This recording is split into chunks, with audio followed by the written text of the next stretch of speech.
morning. Good morning, and good morning it is.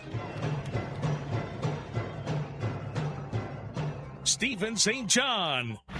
I am the greatest. Were you really sick this week? What was the problem? I broke my back. What do you mean by that? My back is broken. What, a vertebrae or what portion? Spinal. All around is watching us, the Mexicans, and I feel proud about represent Mexico. ¡Viva México, cabrones! Welcome to New Day with SSJ on Sports Radio 810 WHB. What in the wide world of sports is going on here? Spartans! What is your profession? Are you not entertained? Are you not entertained? Is this not why you are here?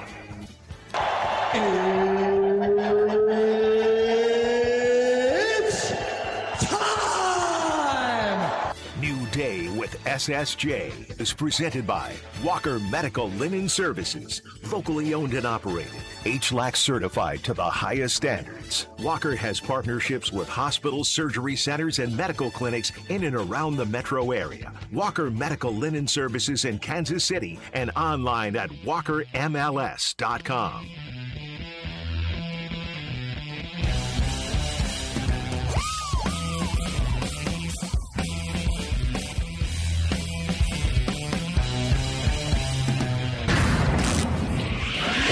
And Jack Caglione has his work cut out for him. Jack making his first Derby appearance. Jack's in the slot. He's in the groove. Top 10. Oh, my. Big Hanson. Oh, my goodness. He started going kind of center field, and that got him dialed in. I think he reset on the going to center field. Watch out. Another one pulled down the line in right. Wow. And he just went third deck. That has been reserved for Ryan Howard and Ryan Howard only. That one is going to get to the right field lower bleachers. 8 homers. Caglione sees his night end with 8 homers. He needs to hit 3 in a row. Nobody has hit multiple homers with the magenta ball. Swings, gets it hard and deep to center, and goes just over the wall for his 9th, and that was up there for a while. Tehran throws. Walker swings, gets another. He is going to be within 1. Oh, man. What a performance by He both has these got guys, but wow. back-to-back on swings with a magenta ball. Schwarber is out there egging him on. It feels like rooting for Walker. Yeah, Schwarber is rooting for Walker to tie him. Swings and he will tie it. Got it. My goodness. Drive one to left. It's 11-11. Oh, Jordan Walker. This is a absolutely epic mountain climb by Walker. 3 in a row with a magenta ball. No one has done it. If he can hit one more, Walker will be the champ. Walker swings deep into the night in left field, and Walker walks it off. Oh my. 4 in a row. What a performance. Schwarber gives him high fives. The Philly fans are all leaving. Jordan Walker, the home run derby champion. Amazing.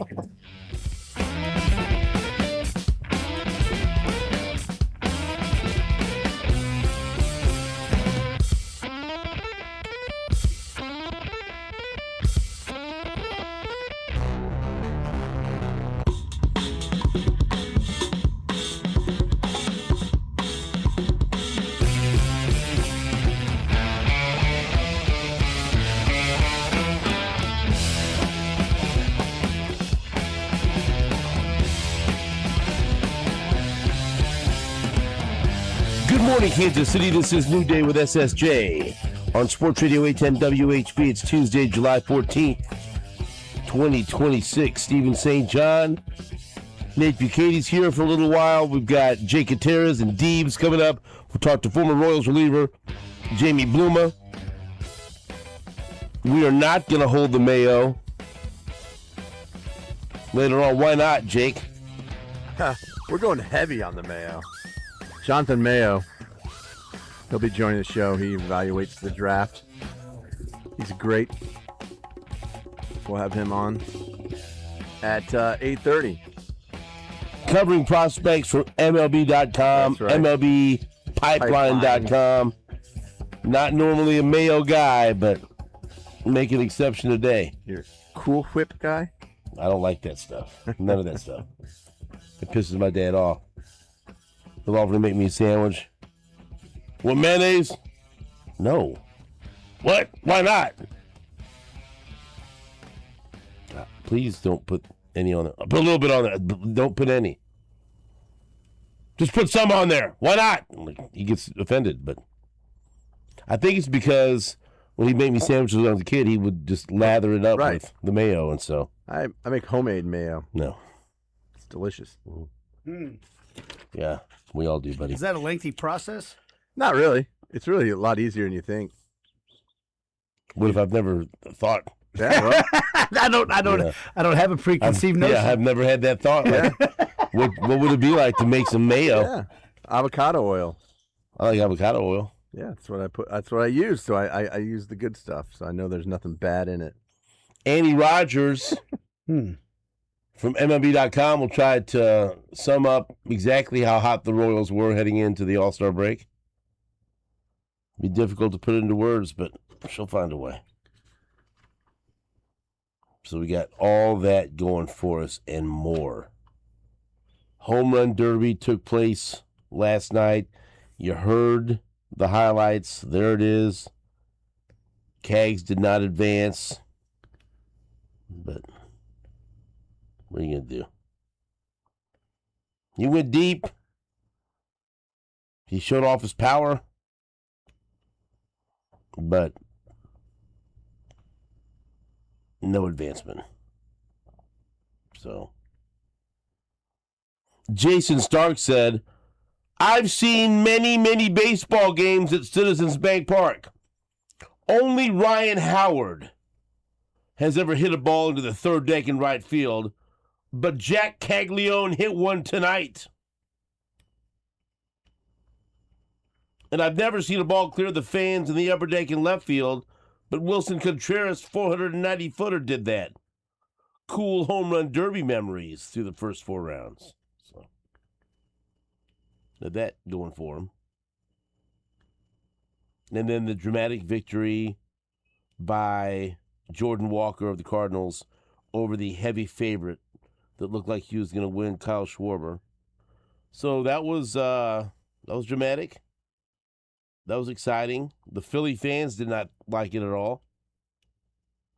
But Jordan Walker and his family did. I mean, damn.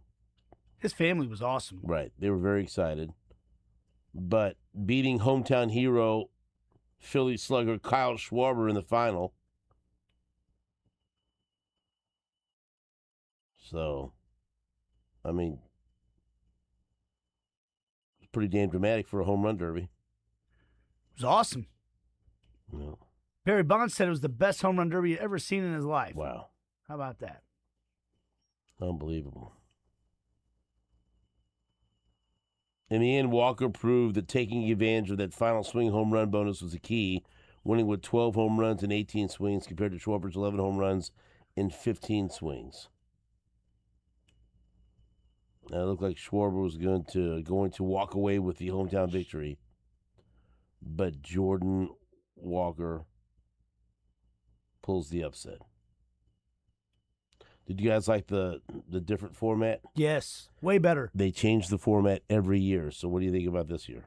I like it. I didn't like when it was on the clock thing when it was like hit as fast as you can. You couldn't watch the ball land because the next ball was getting hit. The pace seemed a lot better. Yeah, I want to see him hit. I want to see the ball go. Right. Like, where did it land? And if they're already hitting another ball, it didn't. I like the fact that it was, slowed down the pace a little bit. It's about how many swings you get. That was, and we talked about this in the past, the original old home run derby that they used to do. Like, right. They used to play reruns of it. 9 innings, 3 outs an inning. Yeah, and every swing that wasn't a home run was an out. Right.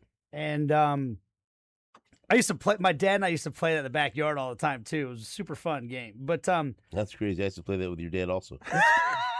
well, he played it with, he liked to play home run derby with anybody fun. that was interested. Yeah, it was awesome. Jordan Walker delivered one of the most memorable wins in home run derby history, needing to hit 6 home runs in a row. He did it, hitting 2, then 1 on his final swing to earn the bonus round before crushing 3 final home runs of 413, 415, 407 to shock Kyle Schwarber. I like Schwarbs, but it was a fun ending,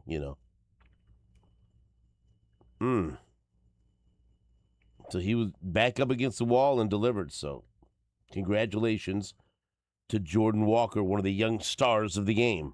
In a hostile environment. Right. They were booing him.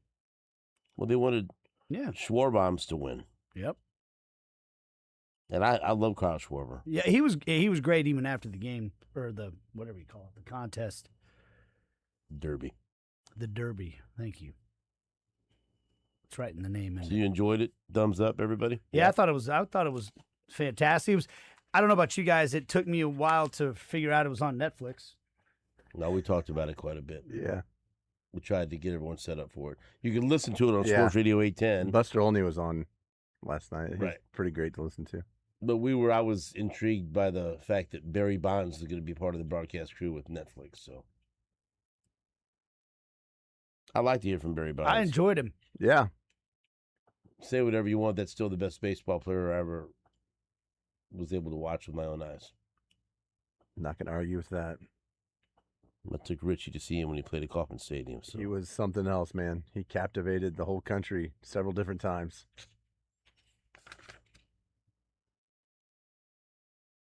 So we'll talk with Jamie Bloom about that.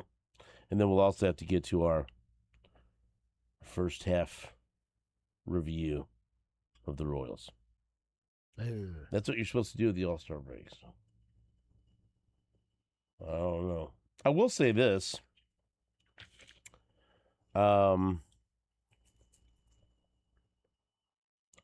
look, again, as I told you yesterday, I wasn't as angry as many Royals fans about the Royals taking Louisville outfielder Zion Rose with the number 6 overall pick in the first round, because I kind of knew that's the strategy that they were going to roll with. Take a guy that could be under slot and spread the money out and try to pick up some highly touted players later that maybe have fallen because of signability issues, or, throw the money around in different places. And, I used this term yesterday, and I don't think Jake liked it when I said quantity over quality, because that means that they didn't get any quality players. But trying to get more better players to fill this somewhat empty farm system. And again, that's not the only team that's utilizing that game plan. You gotta execute. You gotta be right. And I said that when they were up, based on who was available, I wanted them to take Georgia Tech outfielder Drew Burress, my short king. That's who I wanted.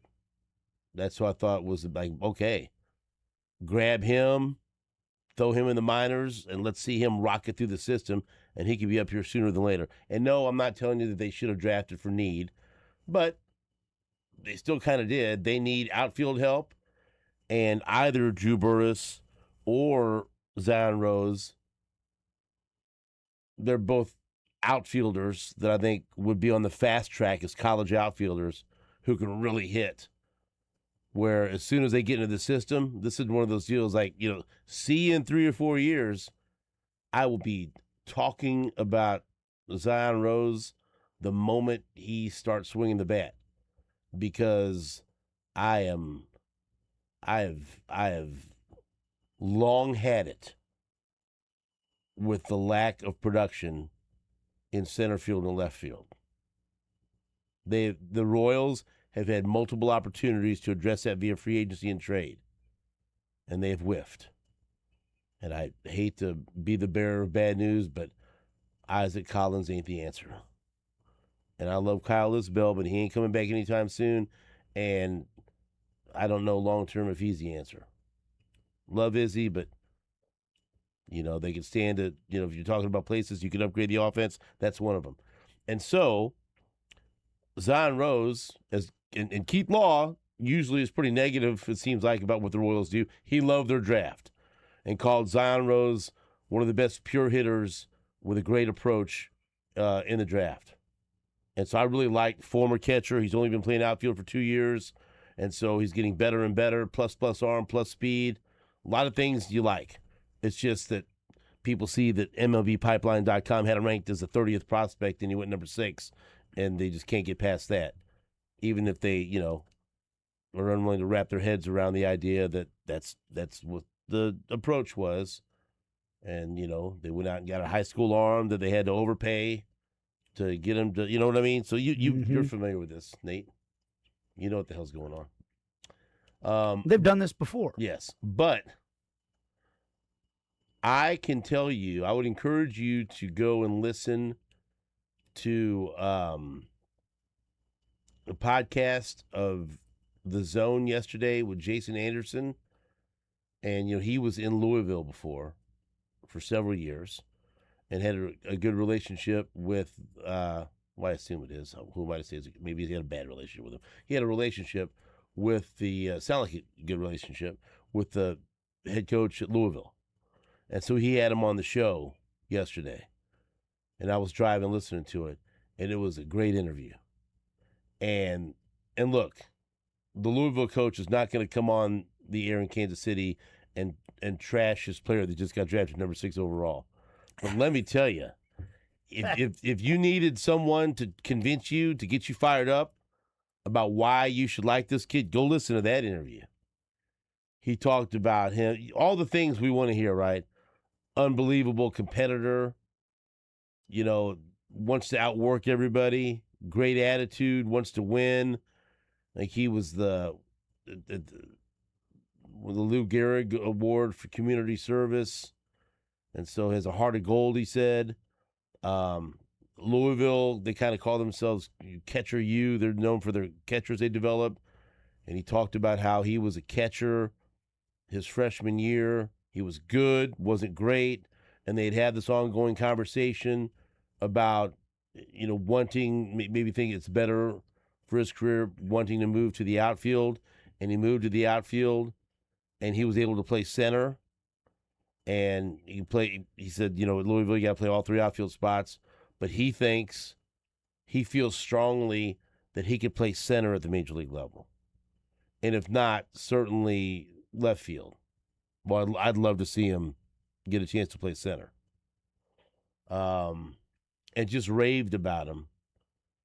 And how quickly he's developed as an outfielder, only playing outfield for 2 years after catching. What a great athlete he is, his approach, fantastic makeup, just everything, right? And he said, this is a guy, and then he starts, I think, going like, he said the things you would expect a coach to say about his player, but also a coach doesn't want to come in here and put too much on him where the expectations are unrealistic, right? But he said, I know you guys got Bobby, you got some great players, you got Jack. He's the kind of guy that can be the face of your franchise on and off the field. And then he said, it takes a certain kind of player to be successful and help the team win in the WBC. And he's exactly that kind of guy. And when I was watching this last WBC, you just can't go in there and just hit home runs and think you're going to win the whole thing. But when I was watching that last WBC, he said he thought to himself, you know what, Zion Rose is going to be if not the next team, he's going to be. I'll be watching him. He's exactly the kind of player that's going to be on the United States WBC team and help him win it. But there's all these different things. I was like, okay, let me hear more of this. But it was really good, and he went in depth as to why Royals fans should be excited about him, and again, it's MLB Pipeline had him at 30, but there were several analysts that and even in real time before the pick was made, that had him as a fast rising sleeper, that had him as a top 15 prospect, that had him as a guy that they thought the Royals were going to end up taking, and Keith Law loves him, and so just putting that out there. If you're skeptical and you want to hear some good stuff and some really good insight, then go listen to that interview with Jason Anderson and the head coach of Liberty. Yeah, Louisville baseball. Sounds exciting. And here's the thing, like, at the end of the day, did the Royals spend as much money as they were allowed to on this draft? You know what I mean? Like, if they went and they draft a kid that they got to pay overslot for, they're still paying what they have, because you have a certain amount of money available to you according to the way the MLB does it, which I hate the way they do it, but that's the system they've moved to. So they're still, it's not like they're trying to go cheap. And see, and the other thing too, and for me, like, when I was hoping going into this thing that Burris would fall, a GM, an organization, they're not supposed to utilize the MLB draft and draft for major league need, okay? I'm not a Major League Baseball GM. I can root for what I want to. What I wanted was, much like with Caglione, I wanted a college hitter that I could start demanding to be called up immediately. Because you know what this team needs? Offense? Offense. Too many holes. I wanted someone. I wanted to hear, second base, center field, left field, fast track. And I'm not talking about this year, but and it's not too much to ask by next year to be talking about this guy if he is what they think he can be, with a really advanced approach at the plate, pure hitter, more walks and strikeouts, gap to gap power, plus speed, plus arm, plus athlete.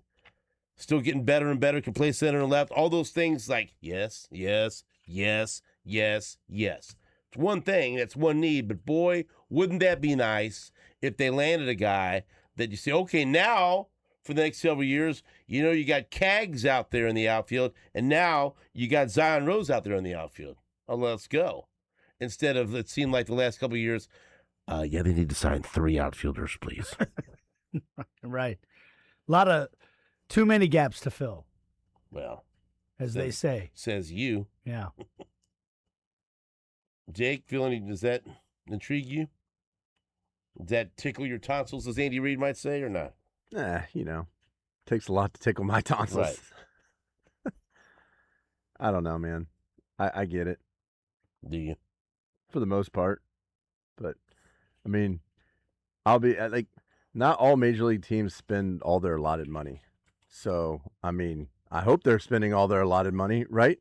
Dan McConnell was the coach, by the way, that was on Jason Anderson. But here's the deal, okay? Now, as soon as this thing gets done, I don't want to hear it. I don't want to hear underslot. I don't want to hear nothing. They took him number 6. Yeah. Now, my attention turns to what? How fast are you going to get here? Right. Let's go. And I'm not interested in hearing anything. Well, No. Right. This was your approach. This is who you got with that number 6 pick. I don't care what the process was. I expect number 6 to come help quick. Or you didn't execute it properly. Just because he's underslot doesn't mean you lower expectations. No. You got to be right. But I feel like that's what it kind of does, though. It kind of does lower the expectation. Well, I'm telling you not to. I know. I'm with you. I'm with you. No. Bad Jake. I'm just saying. No. No. Because I've read too much about him. He's too good. He's not some guy nobody ever heard of. He helped get Louisville back to the College World Series. The kid put up huge numbers. Everything suggests that he's going to hit the ground running. And now listening to his coach talk about it, then everything suggests this is the kind of kid on and off the field, easy to root for, work his ass off, got all the talent in the world. Bada bing, bada boom, let's go. And it does seem like it's a moving trend that college players are getting to the major leagues faster than ever. Yes. And let me tell you, and it's going to be a trend of me being absolutely irrational of when I demand that he be called up. It might be within weeks. Well, I mean, look what Cags did, and you always mention Nick Kurtz, you know? They were both in that same draft. And Nick Kurtz is one of the prominent sluggers in our game right now. Right. Yes. You know, if you're good, and by the way, there's a spot for him. There ain't no, there's nobody blocking the way. Sometimes in some, we'd like to call him up, but what can we do here? He's just roadblocked everywhere you go. Like, no. Open highways, buddy. Open high. There we go. 4 lanes wide open. That's exactly right. Pedal to the metal. 3 lanes. All 3 spots. Well, right field, hopefully Cags has locked that down. The process is the process. But now they took a super talented outfielder at number 6. Get it going. And treat him as such. Yeah, let's see how he does, obviously. But if he's out there producing the way Cags was, let's keep it moving. Yeah. We're talking. Yeah. Get after it. And they got a couple of pitchers who I think are going to be on the fast track, if not to the rotation, but into the bullpen. And guess what? Opportunities available there as well. Nobody's blocking there. There's a big sign outside of Kauffman Stadium. It says, help wanted. Mm-hmm. Have arm, will travel. Let's go. Back into this on WHP.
Welcome back to the show.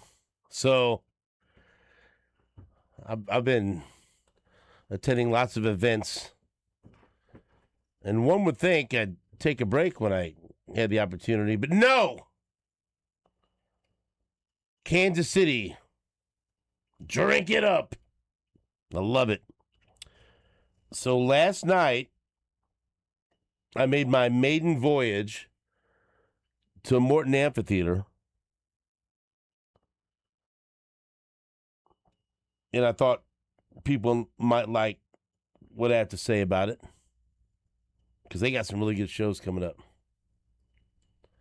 I told you I couldn't wait to hear your review of the actual. All right, we'll move on then. Back to the MLB draft. Okay, and so I had heard, boy, it's going to be, hard to get in, hard to get out, this, that, whatever else. First, the venue. Fabulous. Fabulous. And look, this is the deal. You know this. I take great pride getting in and out of Arrowhead, Chiefs games and everything else. I'm a big parking guy. I'm a big shortcut guy, back road, secret entrance guy. I figure things out. Okay? There's great ways to get in there, and there's not great ways to get in there. All I can tell you is I found my way.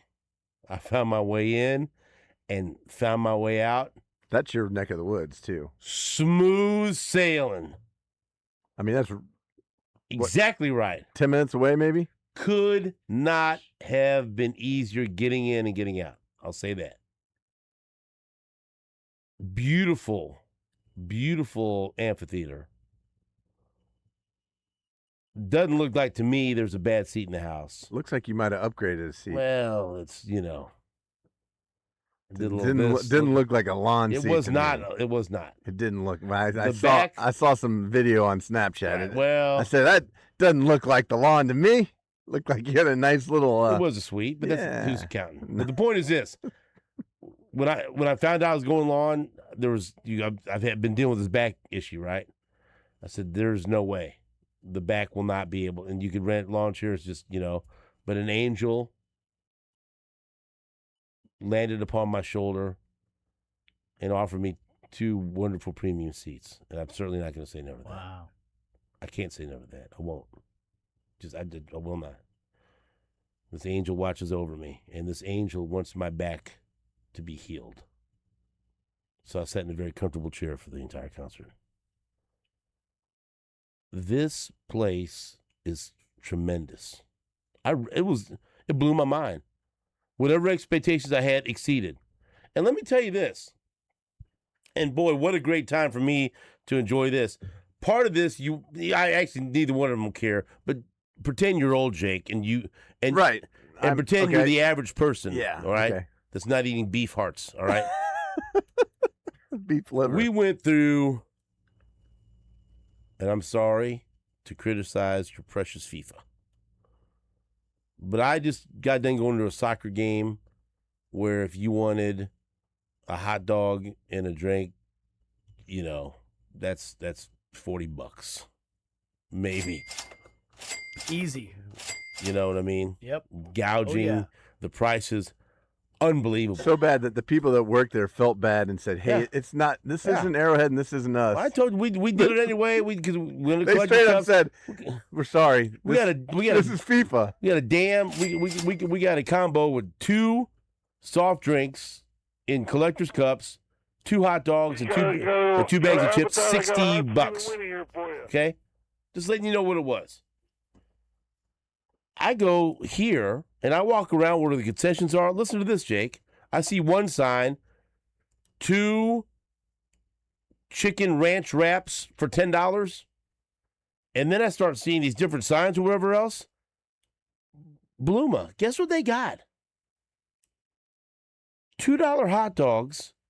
It was one of the best hot dogs I ever had. And $5 ice cold cans of Natty Light. Hello. Natty Light. Here I am. That's the natural one. Here I am. That's the natural one. Right. I can do business out there. I mean, I'm like, is this, are you like, and I walk up, I saw a sign, is this?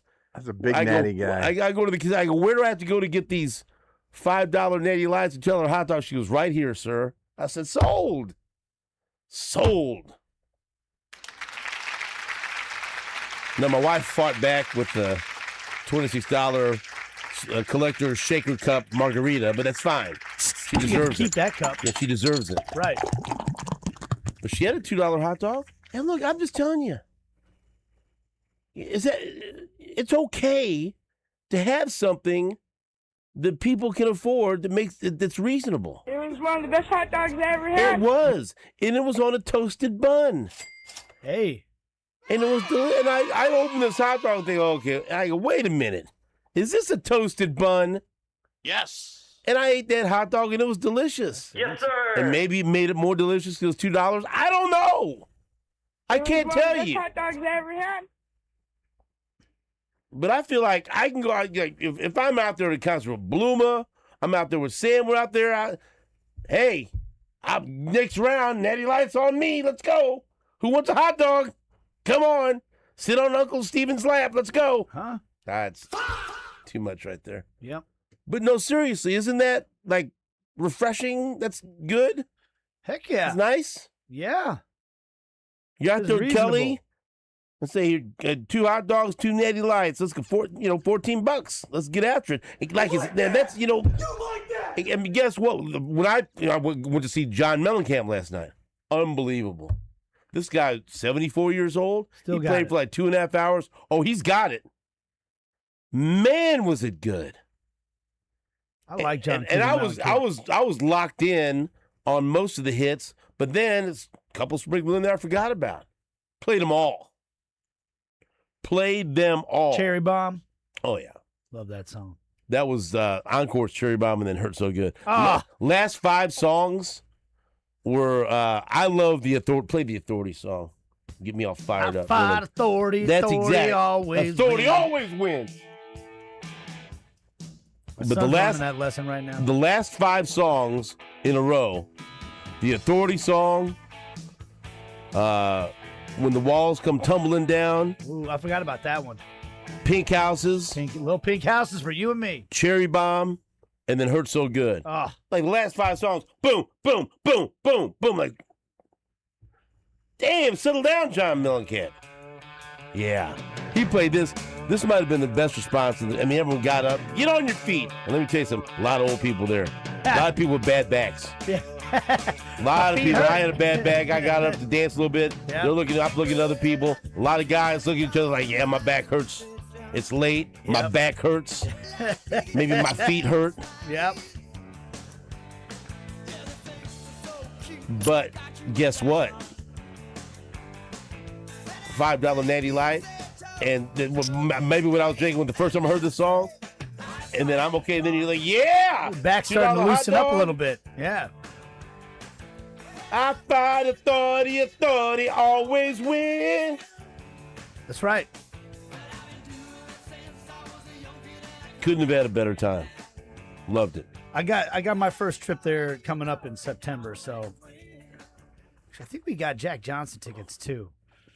I don't remember when that is. You got to get tickets to see Jack Johnson. He's on the show right after us every day. Yeah, but we want to see him in concert. He loves the Royals. He talks to the Royals all the time. Oh, different. Different Jack Johnson. Jack Johnson, the first black heavyweight champion. He's not him no either. longer with us. Nope. That would be I'm weird. telling you what, if you could get tickets to see him, that would be a hell of a show. Right. I'd go. Great documentaries about him, by the way. I watched Unforgivable Blackness, I believe, was a documentary about him. Don't patronize me. Going to see Wu-Tang Clan there in September. My return trip will be for Guns N' Roses. I've told that sweet angel on my shoulder, please take me to Guns N' Roses. But also, I saw one last night. How about Billy Idol and Susanna Hoffs? Hey. And then, of course, Mr. Worldwide, where Pitbull goes. I'm going to have to go to Pitbull. Oh, yeah. Mr. International. Mr. Worldwide. But I'm just so that was my first trip, and I got nothing bad to say. It was really fun. Loved it. So That's great. It's nice to see the development that's happening along the river. You know, that's been long. I drive past that every day, and I've watched. Yeah. It's been so cool to watch Yeah. it. You know, every morning and see. Oh, Yep. you know. I mean, on the way to and from the airport, I drive by As it I'm every time. absolutely begging the culverts to get built down the street from my house in the walking distance, but everyone knows that's going to be damaging to my soul because I can walk. That'd be good for you. You walk there, get a Get burger, outside, get some some steps in. calories. Yeah, burn some I will calories. not. Yeah, well, Walk there. I'll eat them right Take back in up. some calories while you burn some Yeah. calories. Balance, right? We got Schlotsky's food coming today. Are you serious? Yeah, Oh boy. I'm Steven. Oh boy. I'm Does break. that make you excited to go? Yeah, I can't wait to go check it out. You're gonna love it. Yeah, It's You'll love it. 311's playing there. out of all the great things this city's done, by far one of our biggest failures is our failure to develop the riverfront. Most cities, most big cities, if the river's a big key component to it, the river is the centerpiece of it. But we've got like water treatment plants. That's where we trade, though. you know. A lot of our trading is going to be done. Jason's going to go down there and trade pelts on the river. Oh, is that- Yeah, salted pork and barter, Yeah, I barter guess- some guess goods what? down there. Yeah, In the parking lot Bone last broth? night in Morton Amphitheater, I was able to trade for some salted pork.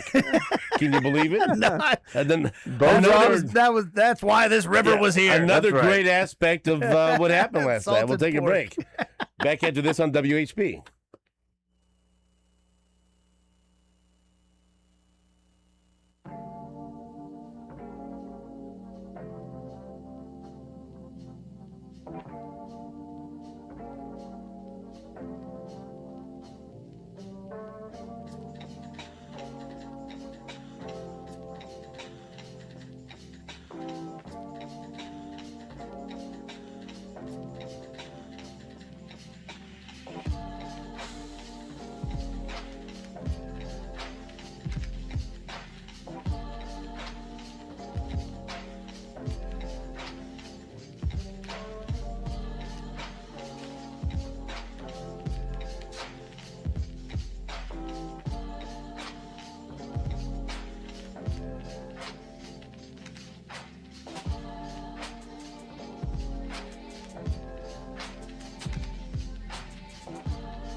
Jake also told Richie that I want to take him to what I deem my Uncle Richie concert because it's music my Uncle Richie listened to. Tell me if this, I don't know if this would be your groove or not.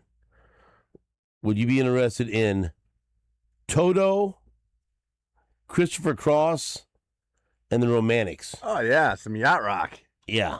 Yeah. Yacht rock is... Toto don't play. I love Toto. Toto's great. Hold the Line. Yeah, Hold the Line is super underrated song. I play that song on here occasionally.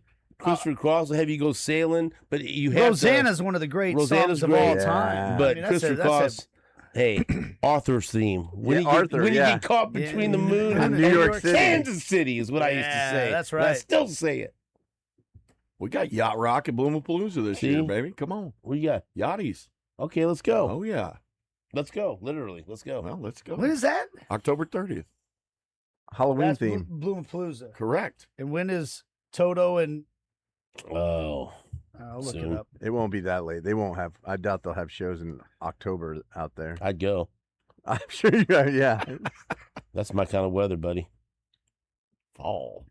Oh, and especially with the climate the way it is these days, October's warm. I mean, it doesn't get cold till December these days. Why is the climate changing, Jake? Well, the polar shifts are happening. The North Pole shifting. August 24th. Playing contrails.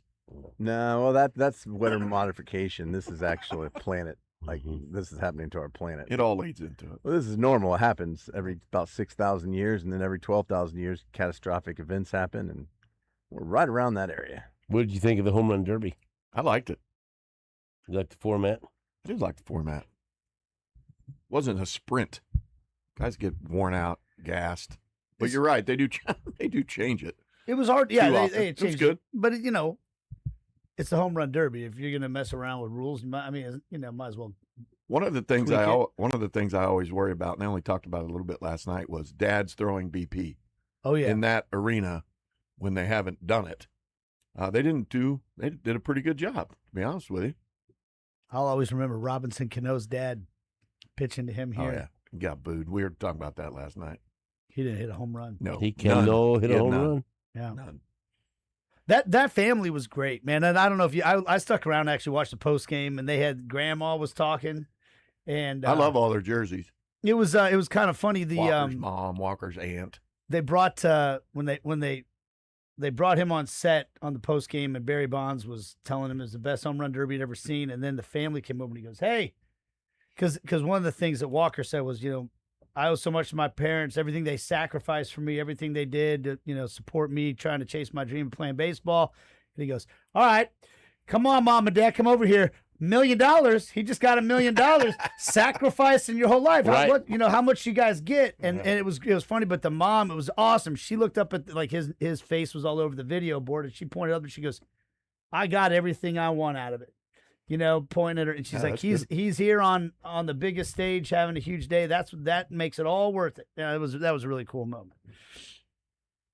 When he hit 13 in the first round, I'm like, okay.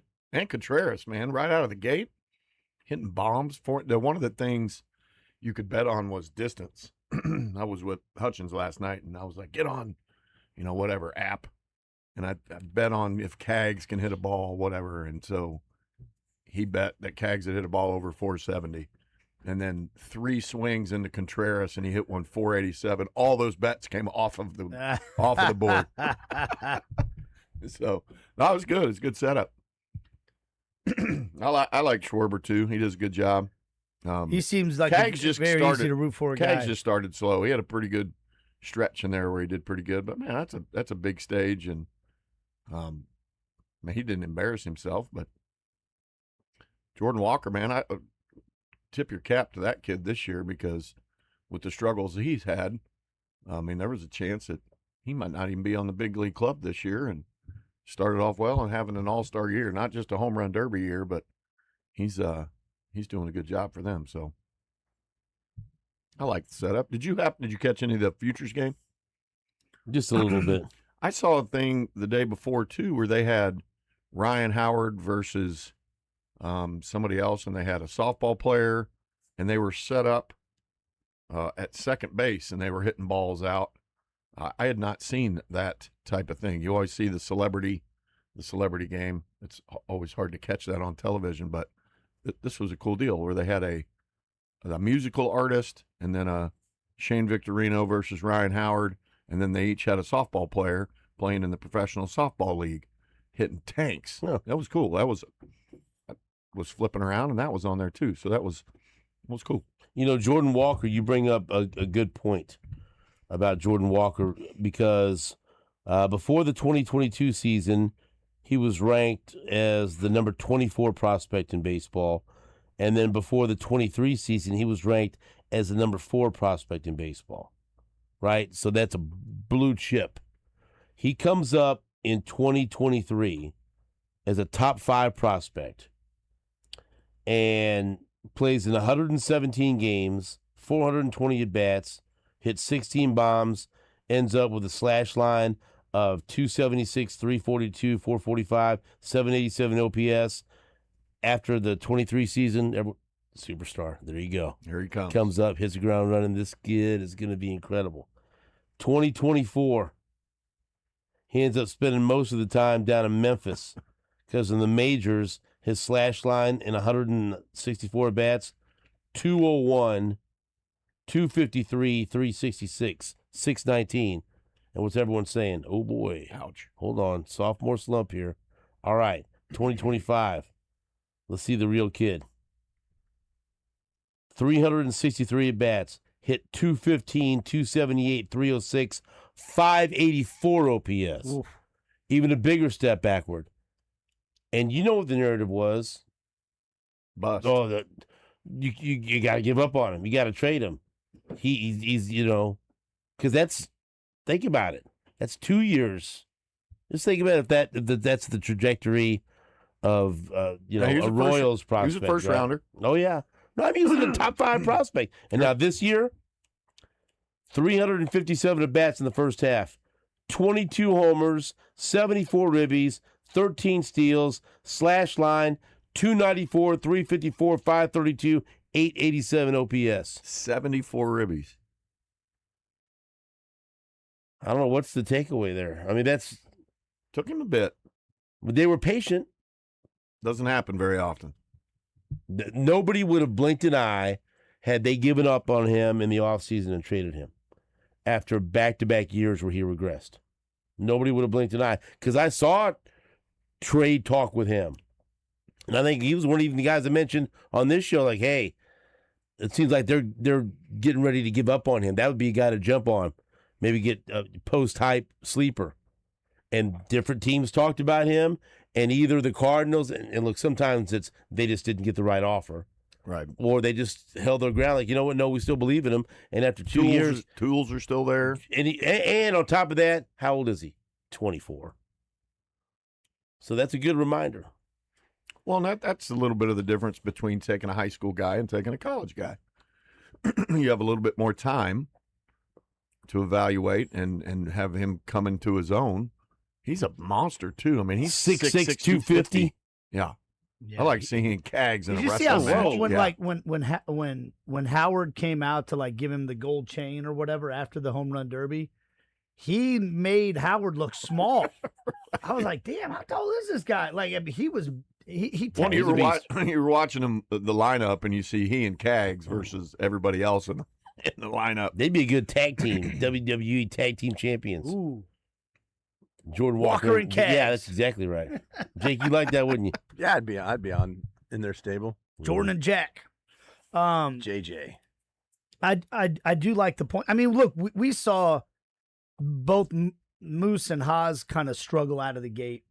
And there used to be a lot of conversation with Dayton Moore. He would always remember his big thing was always 1,000 plate appearances. X amount of at-bats, yeah. Like 1,000 chickens. And people were like, you don't get 1,000, plate appearances to prove you belong.